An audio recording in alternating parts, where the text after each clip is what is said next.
Welcome to Aesthetic Minutes.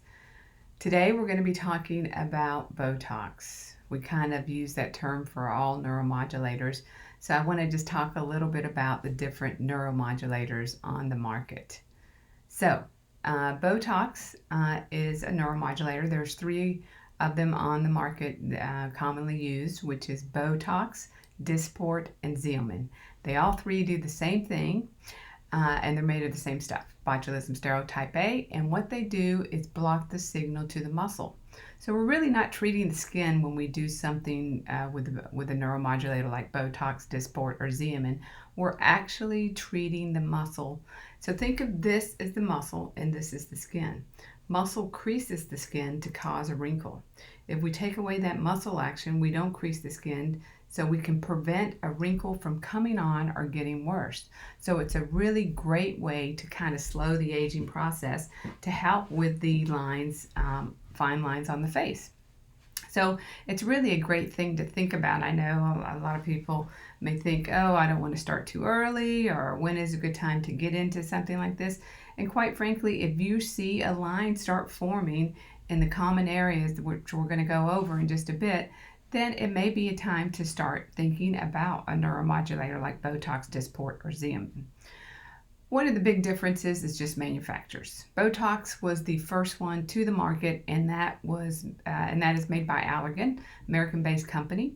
Came out in the early 1990s, and so everybody kind of knows neuromodulators as Botox, or wrinkle prevention as a Botox. Next was Galderma, who came out with Dysport, 2000s, and then Xeomin, more recently, late to mid 2000s, made by Merz, which is a German company. Galderma is a Swiss company.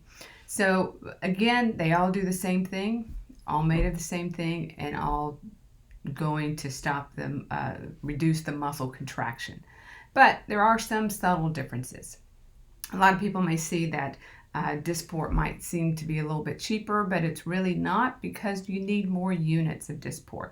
You need approximately 2.5 units of Dysport to make 1 unit of Botox. That doesn't mean you're getting more toxin, it's just more fluid behind it.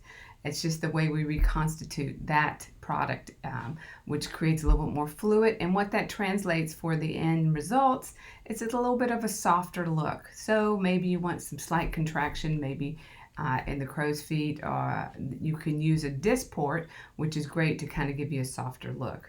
So for instance, let's say typical dosing between the eyes is about 20 units of Botox. Well, that's going to be about 60 units of Dysport. So where you might see it a little cheaper, it's really not, because you times it by 2.5, about the same price. So you're really not, don't let that be the deciding factor of which product you want to work with. You're going to work with your practitioner, you're going to talk about options and kind of see which product works best for you. The other difference is when the onset is.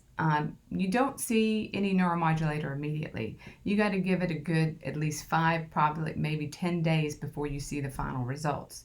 But I will say that Dysport and Xeomin will come on quicker. I'm talking maybe 3 to 5 days, where Botox may be a little bit more delayed at the 7 to 10 day mark.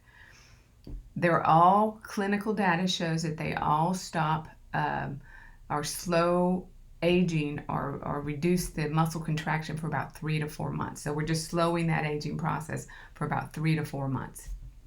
So everybody's different. Some people feel like Dysport lasts longer for them, some people Botox. So try it out. Work with your practitioner, try them all out, see which one works best for you. But the key is to slow the aging process.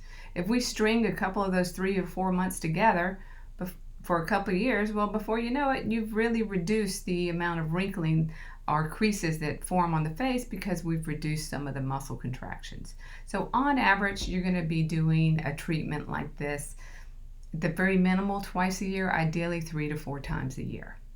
So again, if you start seeing these lines, might be a good time to start thinking about doing a neuromodulator like Botox or Dysport or Xeomin.